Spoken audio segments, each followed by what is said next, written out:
Meet Ali Banat, a friend of mine, a young Muslim born and raised in Sydney, Australia, who has lived quite a successful life. However, it was only recently that his life took a dramatic turn.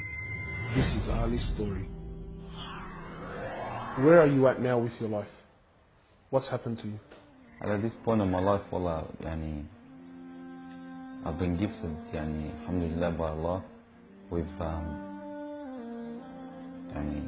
cancer throughout my body, and I've changed my whole life to sort of helping people. Why do you call it a gift, Ali? And alhamdulillah, it's a gift because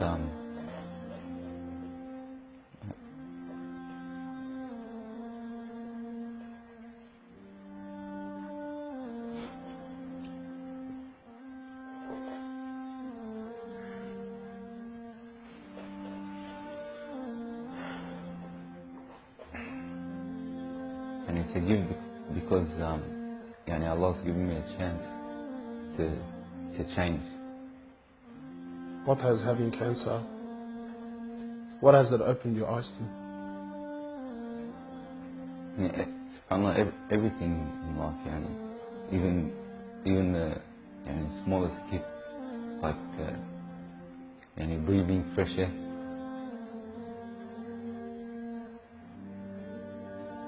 Do you feel like you used to take that for granted before?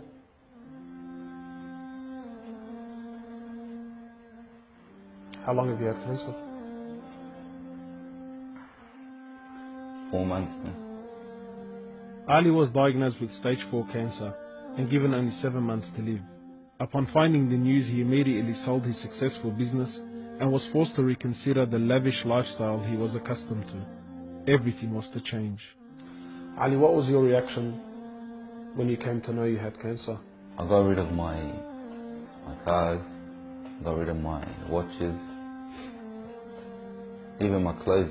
I took them with me overseas and I gave them to a lot of people up there. So I wanted to try to leave this world without anything. So you were on a mission to get rid of your dunya. It wasn't until Ali invited us into his room that we truly understood the luxurious lifestyle that he was living and the extent of the sacrifice that he was making. What's all this, Ali? Talk to me, explain this. It's a bracelet, costs about $60,000. $60,000. Yeah. What do you have in these boxes now? They're all my shoes, alhamdulillah. Louis Vuitton?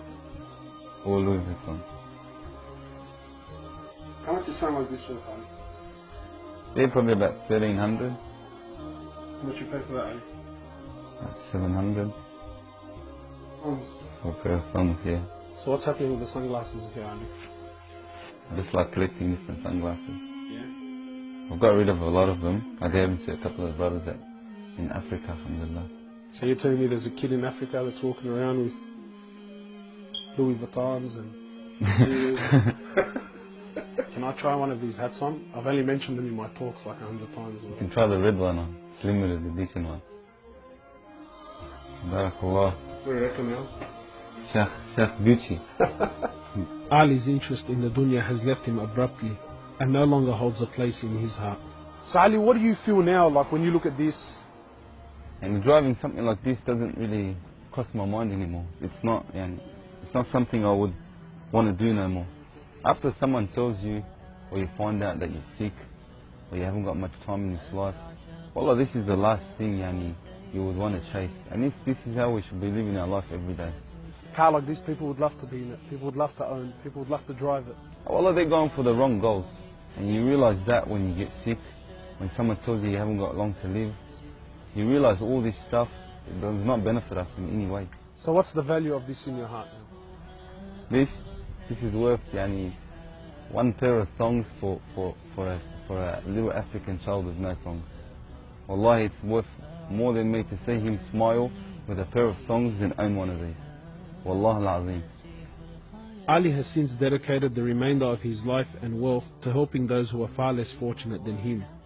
After an emotional journey to Africa, Ali has established a charity titled Muslims Around the World Project. The organization wasted no time in the construction of a masjid and a school in Africa to serve as an ongoing charity for him when he finally has to depart this world. Well, it all started from when I went to the cemetery when a brother that has cancer passed away.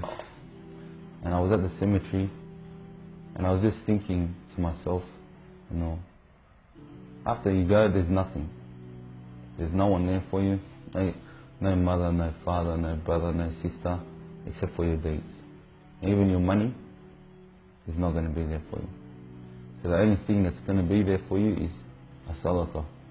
And that's the only thing that's going to help you gradually through your time in the grave till you get to the ultimate destination. As the reality of death further sinks in, Ali spends most of his personal time in preparing himself for his final meeting with his Creator, Allah. The Prophet of Allah says, sallallahu alaihi wasallam, more or less, he says, he who loves to meet Allah, Allah loves to meet him. And he who hates to meet Allah, Allah hates to meet him. Are you loving to meet Allah? Because of this cancer, I've been advised by one of the brothers to take a special drug to help me with pain and stuff. And subhanAllah, it's very strong. I took a bit too much and I came into a whole different world within not knowing where I was, and it was very hard for me.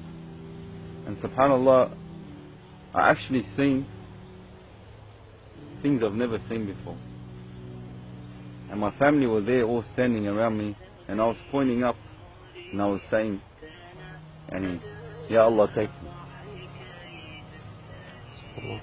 And it was that beautiful what I was seeing. I just wanted to go. And the next day, subhanAllah, I woke up and I was upset that Allah didn't take me.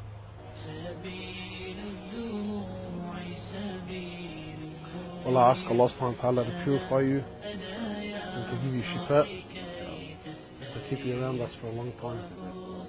Allah, may Allah subhanahu wa ta'ala reward you